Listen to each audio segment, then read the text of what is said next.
इन सब के बीच, महायुद्ध के बीच इजराइल में हर तरफ सन्नाटा पसरा हुआ है। तेल अवीव का जाफा, जहां हर वक्त पर्यटकों की भीड़ रहती थी, यहां पर अब सन्नाटा पसरा हुआ नजर आ रहा है। हमारे फॉरेन अफेयर्स एडिटर विशाल पांडे इस वक्त इजराइल में मौजूद है और वहां से उन्होंने एक रिपोर्ट भेजी है, आपको दिखाते हैं वो रिपोर्ट। इस वक्त मैं तेल अवीव के जाफा में मौजूद हूं और ईरान इजराइल के बीच जो युद्ध चल रहा है, उस युद्ध के बीच यहां सब कुछ सन्नाटा पड़ा हुआ है, सब कुछ बंद नजर आ रहा है। आमतौर पर यहां चारों तरफ हलचल होती है, लोगों की भीड़ होती है, लेकिन ये पूरा ओल्ड जाफा है तेल अवीव में जहां पर मैं मौजूद हूं और चारों तरफ आपको सन्नाटा दिखाई देगा। मेरे पीछे पूरा का पूरा इलाका खाली पड़ा हुआ है। ये तस्वीरें आप देखिए, इस वक्त मैं आपको तेल अवीव के ओल्ड जाफा एरिया की तस्वीर दिखा रहा हूँ। यहाँ हालात ये होते हैं, आम दिनों में बड़ी संख्या में पर्यटक यहाँ पहुँचे होते हैं, लेकिन अभी सब कुछ यहाँ बंद हुआ है। यानी जो युद्ध चल रहा है, इसका असर लोगों के जनजीवन पर बुरी तरह से पड़ता हुआ दिखाई दे रहा है। पर्यटन में भारी कमी है, लोग घरों में हैं, जो यहाँ के स्थानीय लोग हैं वो भी असुरक्षित स्थान पर मौजूद रहते हैं। ये पूरा इलाका मैं आपको तेल अवीव के ओल्ड जाफा का दिखा रहा हूँ। आमतौर पर यहाँ बहुत भीड़ होती है, लेकिन फिलहाल ये सब कुछ आपको चारों तरफ खाली दिखाई देगा। ये तस्वीरें मैं दिखा रहा हूँ, कुछ एक दो लोग ज़रूर आपको नज़र आ जाएंगे, लेकिन बड़ी बड़ी यहाँ जो दुकानें हैं, कैफ़े है, सब कुछ बंद है, चारों तरफ सन्नाटा है। ये युद्ध के दौरान की तस्वीरें मैं आपको दिखा रहा हूँ। जाहिर तौर पर लोगों के मन में एक अजीब सा डर यहाँ दिखाई पड़ रहा है, कब कोई मिसाइल हमला हो जाए, अलर्ट जारी हो जाए, लोग शेल्टर के आसपास ज़्यादातर रहने के लिए मजबूर हैं। तो ये मैं आपको तेल अवीव से जो ओल्ड जाफा का इलाका है वहाँ की तस्वीरें दिखा रहा हूँ।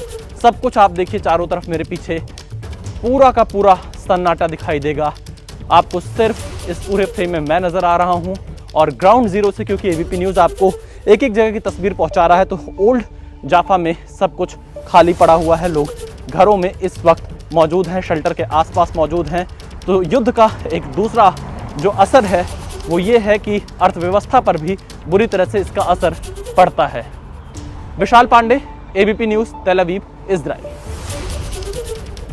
और महायुद्ध से जुड़ी एक बड़ी खबर आ रही है। अमेरिका और इजराइल हमले से ईरान में जबरदस्त तबाही हुई है। ईरान में 3000 से ज्यादा घरों को नुकसान पहुंचा है। 528 कमर्शियल सेंटर भी तबाह हो गए हैं। यह बड़ी खबर आ रही है। तो ईरान के ऊपर अमेरिका और इजराइल की ओर से जोरदार हमला किया जा रहा है और इस हमले में भारी नुकसान हुआ है। ईरान के अलग अलग जो प्रतिष्ठान हैं उनको जबरदस्त नुकसान हुआ है। 3000 से ज्यादा घर तबाह हो चुके हैं। इसके अलावा वहां जो कमर्शियल कॉम्प्लेक्सेस हैं, 528 कमर्शियल और सर्विस सेंटर भी तबाह हो गए हैं। यानी ईरान को जबरदस्त नुकसान हो रहा है, क्योंकि अमेरिका की ओर से बमबारी की जा रही है, अलग अलग बॉम्बर्स का इस्तेमाल किया जा रहा है। देखिए ईरान के अलग अलग शहरों का हाल आप इन तस्वीरों के जरिए देख सकते हैं। आग, बारूद, धमाका, मलबा, ये सब वहां फिलहाल आम हो चुकी हैं, क्योंकि अमेरिका की ओर से कहा जा रहा है कि हमारे पास बहुत गोला बारूद है और गोला बारूद बरसाने पर ही फोकस है और इसकी कीमत चुकानी पड़ रही है ईरान को। और हमारे साथ विनोद दत्ता जी, रिटायर्ड ब्रिगेडियर। सर, अमेरिका की यह रणनीति ईरान के लोगों पर भारी पड़ रही है और जबरदस्त वहां तबाही देखने को मिल रही है। ईरान जो कि पहले से ही काफी सैंक्शन्ड मुल्क है, इस तरह की तबाही से उसको कितना नुकसान हो रहा होगा? देखिए,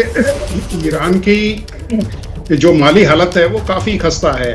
अगर आप देखें, करीब 45 साल से वो सैंक्शन झेल रहा है और वहाँ इन्फ्लेशन, अनएम्प्लॉयमेंट और पिछली साल का जो युद्ध था जून 2025 का, उसने ईरान के जितने भी संसाधन थे उन पे एक बहुत बड़ा सवालिया निशान लगा दिया था।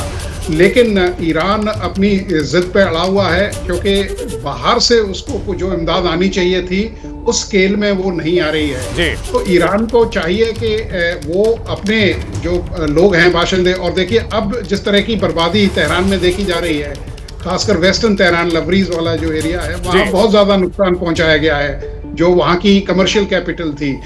इन सब चीज़ों को देखते हुए ईरान के पास इतना मतलब फाइनेंशियल स्टेमिना और कॉम्बैट स्टेमिना नहीं बचेगा अगर ये युद्ध बहुत ज्यादा चलता है। बिल्कुल नीरज, ईरान के पास मिसाइलों का जखीरा भले ही हो, लेकिन उसके पास माली हालत उसकी खस्ता है, पैसे नहीं है और एक बड़ी आबादी है जिसको खिलाना पिलाना भी है। ऐसे में कितने समय तक टिक पाएगा ईरान, ये बड़ा सवाल है। बिल्कुल, ये बड़ा सवाल है और ये आंकड़े हम बता रहे हैं, दरअसल ये रेड क्रिसेंट हैं, उनकी तरफ से ये आंकड़े आए हैं। ये सिर्फ और सिविलियन एरियाज में जो अटैक किए जा रहे हैं। हालांकि जो अमेरिका और इजराइल का कहना है कि जो ईरान की सेना है, उनके कमांडर्स हैं, वो इन्हीं सिविलियन एरियाज में छिपे रहते हैं ताकि उन पर कोई अटैक ना हो सके।